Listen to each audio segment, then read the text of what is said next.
Hello, listeners. It's Gunter here with some exciting news. We're on the lookout for sponsors to join us on our incredible journey with Inspired Change with Gunter. If your organisation cares deeply about meaningful conversations around masculinity, self development, and mental health, we'd love to partner with you. Our podcast has a wonderful, dedicated audience committed to personal growth and positive social change. By sponsoring Inspired Change with Gunter, your brand will connect with listeners who truly value thoughtful discussion and support initiatives that promote real transformation. We're incredibly proud to be ranked number one in Australia and number 5 in the USA on FeedSpot's top men's mental health podcasts to listen and follow in 2024. With an average of 50,000 downloads per episode each week from listeners all around the world, our reach is significant and growing. For more information on how to become a sponsor, please reach out to Miranda Spiegner Sapon, our showrunner and executive producer at miranda@noirtainment.com. We'd love to explore how we can work together to inspire change. Now, thank you for your continued support, and let's keep inspiring change together. You're listening to Inspire Change, a broadcast that strives to educate, motivate, and empower men to challenge traditions of masculinity. To guide us through the intricacies and intersections of emotions, relationships, and male identity is renowned psychologist, author, and speaker Gunter Swoboda. This is Inspire Change. Before I begin the actual podcast, I would like to respectfully acknowledge the Gadigal people of the Eora Nation, who are the traditional custodians of the land on which I work. I would also like to pay my respects to their elders past and present. Welcome everybody to another episode of Inspired Change with Gunter. I'm your host. Today, I'm going to pick up on something that I get asked quite a lot about, and that is that we're going to take a look at the world of personal development and mental health support in particular 3 categories. And the reason why I want to do this is essentially to help people get an understanding of the differences, because in the sort of media space, often the terms are interchangeable. And that is, we're going to explore the differences between psychotherapy, counseling, coaching, and mentoring. Now, let me say right up front, there's always going to be some overlap, but essentially I'm going to treat them as distinct modalities or frameworks. And I want you to also become really clear that each of these modalities offers unique benefits and approaches. And in understanding them, we can help to make informed decisions about the support you or a loved one or a friend may seek out. So let me start off with the whole thing about psychotherapy. Now, psychotherapy is fundamentally a really broad field. And I'm going to only cover certain aspects of the field termed psychotherapy. And so I'm going to be a bit of a traditionalist. So I'm going to go right back and talk about analytic psychotherapy, which started off fundamentally with Sigmund Freud. And it has a particular approach, which I'll go into in a minute. But as the field developed, people began to splinter off. And one of the early ones was Carl Jung, who developed Jungian psychotherapy. And it was a big split, actually, within the psychotherapeutic movement, because between Freud and Jung, there was a sort of issue about relationship. Freud took a very paternal view over Carl Jung, whereas Carl Jung saw his relationship with Freud much, much more from an equal professional basis. He didn't quite get the father-son issue that was emerging between him and Sigmund Freud. So, as always in situations like that, the two essentially became locked in conflict. And in some ways, I sort of tend to see this as a little bit sad because both men had enormous amounts of stuff to contribute to what was, at the time, a really new field of endeavor in dealing with, the psychology, with mental health issues, with mental illness. So this, in my view, conflict possibly hindered that, but I could also well argue that in some respects the conflict actually contributed to the growth of both fields. So what is fundamentally psychotherapy, and how is it distinguished from other areas? Best way probably for me to be able to explain psychodynamic therapy is that it delves into the unconscious mind, really exploring how past experiences, particularly those from childhood, shape our current emotions and behaviors. Okay, now there's different ways in coming about that. And so let me use an example. So imagine Sarah, who's a 35-year-old woman struggling with anxiety and relationship issues. Now, Sarah decides to see a psychotherapist, and in her sessions, she explores her childhood.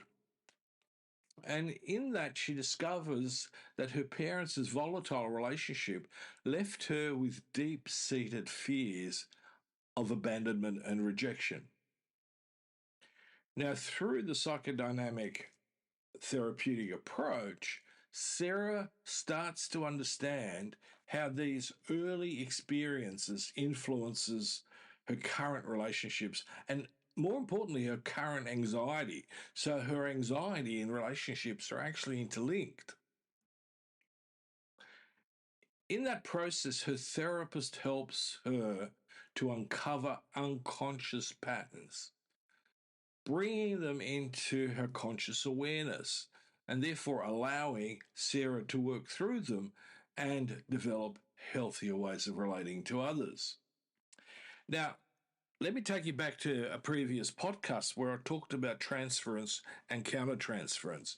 And in psychodynamic psychotherapy, this is an especially important aspect of the therapist-client relationship because in it, she's in a safe space to explore really touchy areas and areas that she may not have been consciously aware of at all.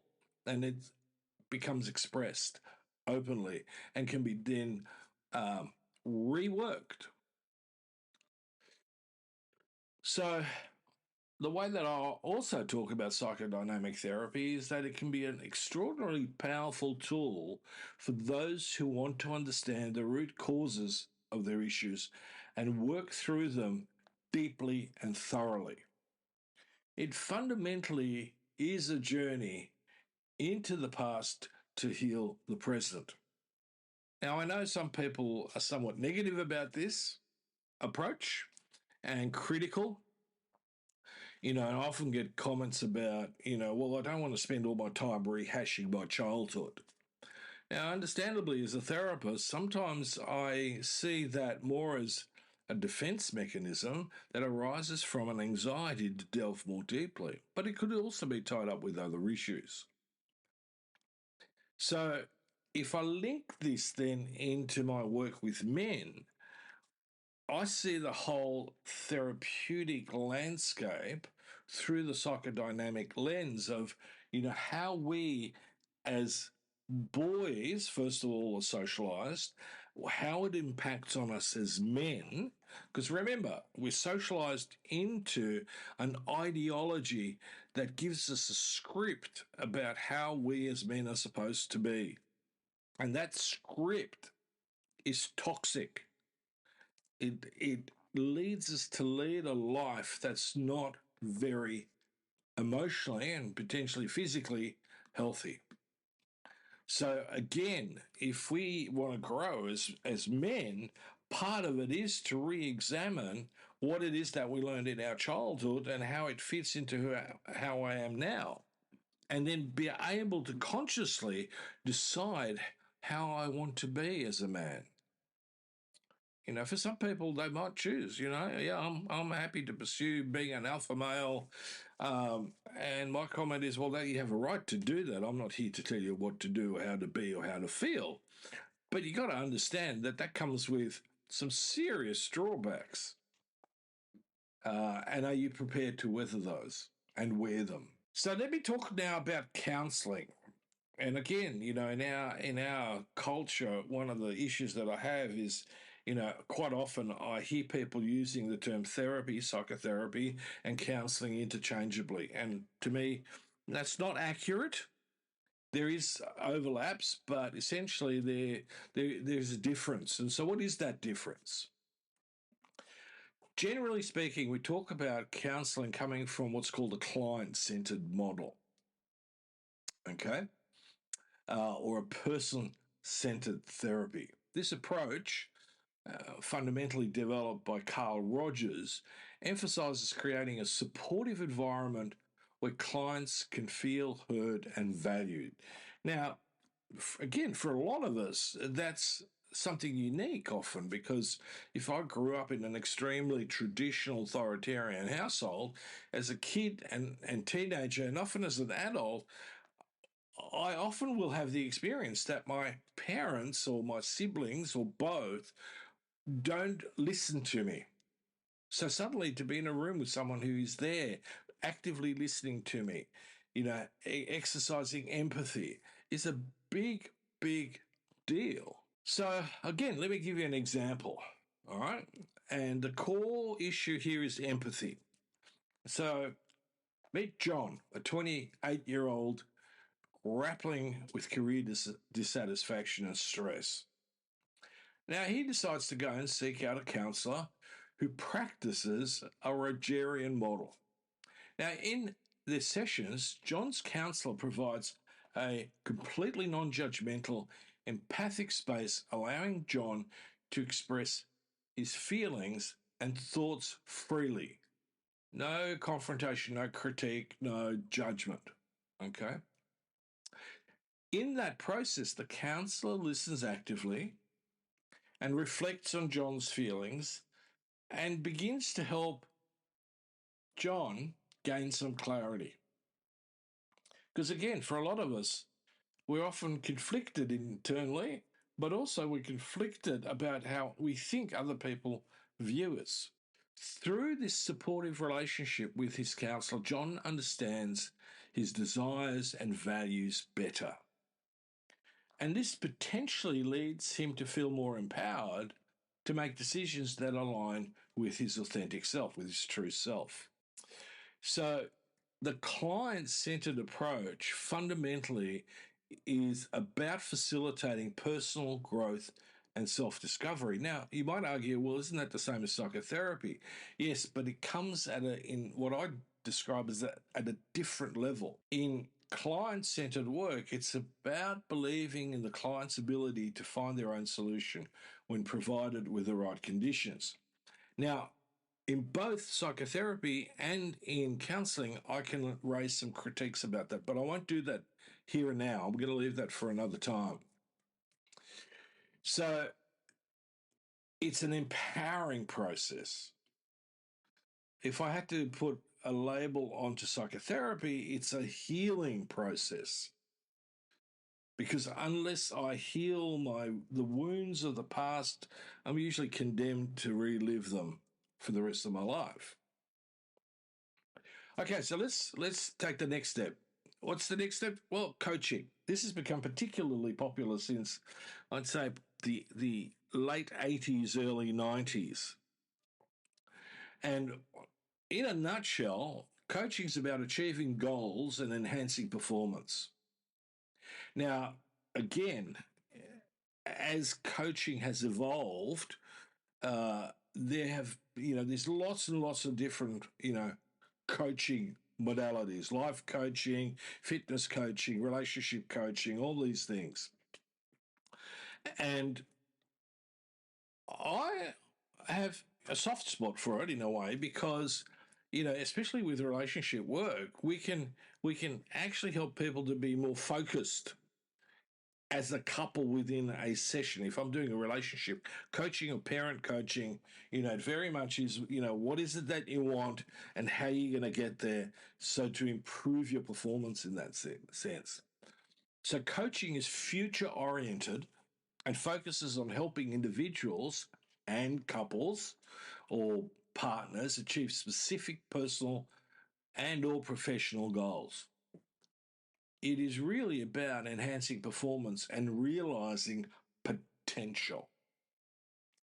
So let me take Emily, who's a 40-year-old executive aiming to improve her leadership skills.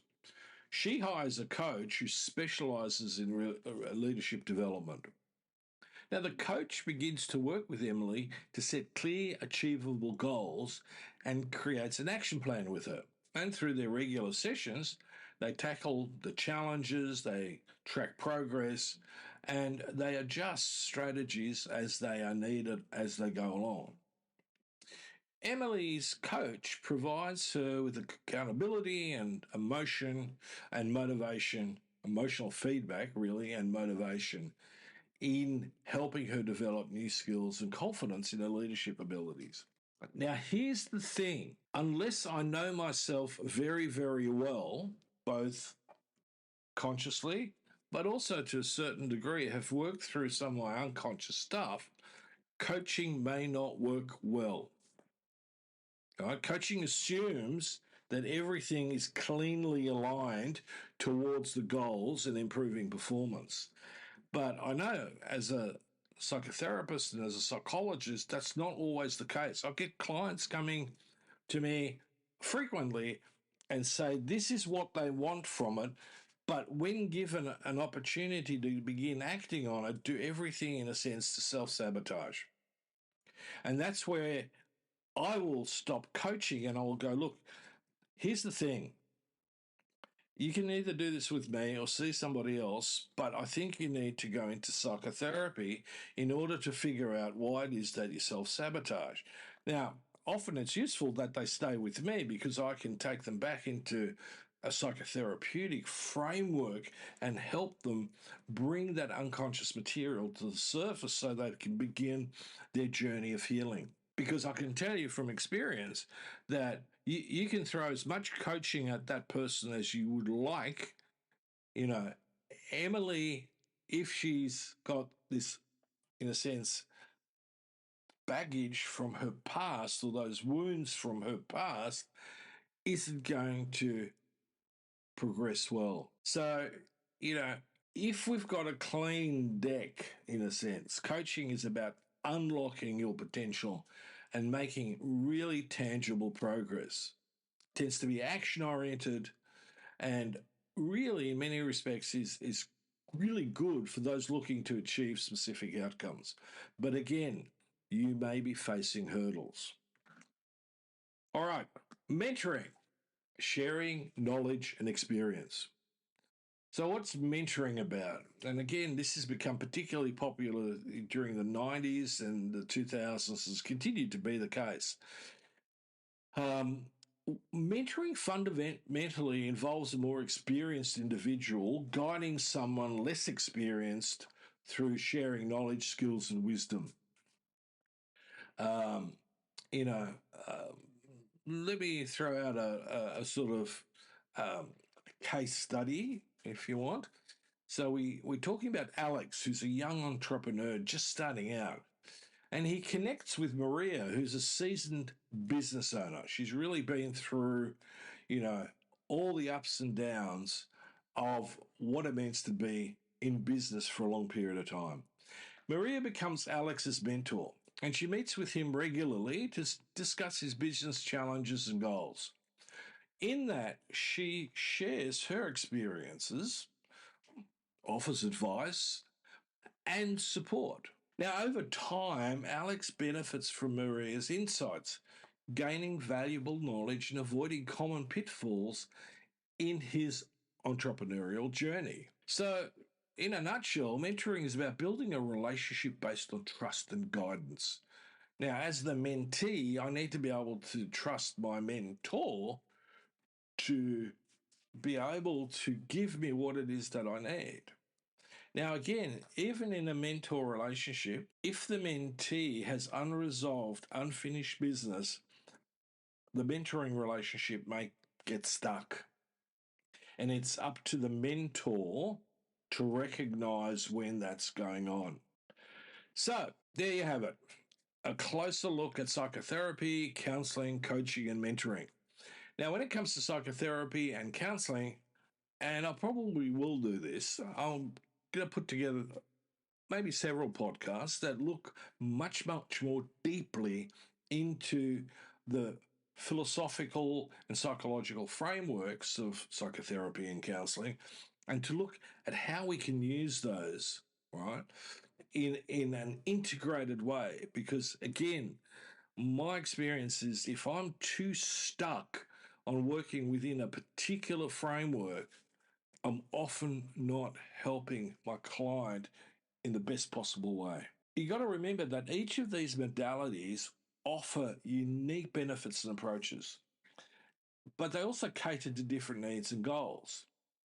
So whether you're looking to understand and heal from your past, navigate current challenges, achieve specific goals, or learn from a seasoned expert, there is quite succinctly a form of support that's right for you. So to round this session off, I want you to just remember that seeking help is a sign of strength, not a weakness. It's about investing in yourself and your future. If today's episode resonates with you, or if you have any questions, feel free to reach out to me. I'd love to hear from you. I'd love to have a conversation, a qualifying conversation. If you want, I'm open there to also work with you. So, again, folks, thanks for tuning in. I hope this was useful. Until next time, keep striving for greatness and inspired change within yourself and others. And those of us men out there, if we could, let's aspire to being great. Until next time, this is me signing off. Love to hear from you. And if you're interested, please check out my work on www.guntersvoboda.com or www.goodmengreat.com. Thank you for listening to Inspire Change, a broadcast that strives to educate, motivate, and empower men to challenge traditions of masculinity. For more information on the Making Good Men Great movement, or for individual or group coaching sessions with Gunter, visit goodmengreat.com. For inquiries regarding broadcast topics or appearing on the show, email Miranda at noirtainment.com. That's Miranda at noirtainment.com.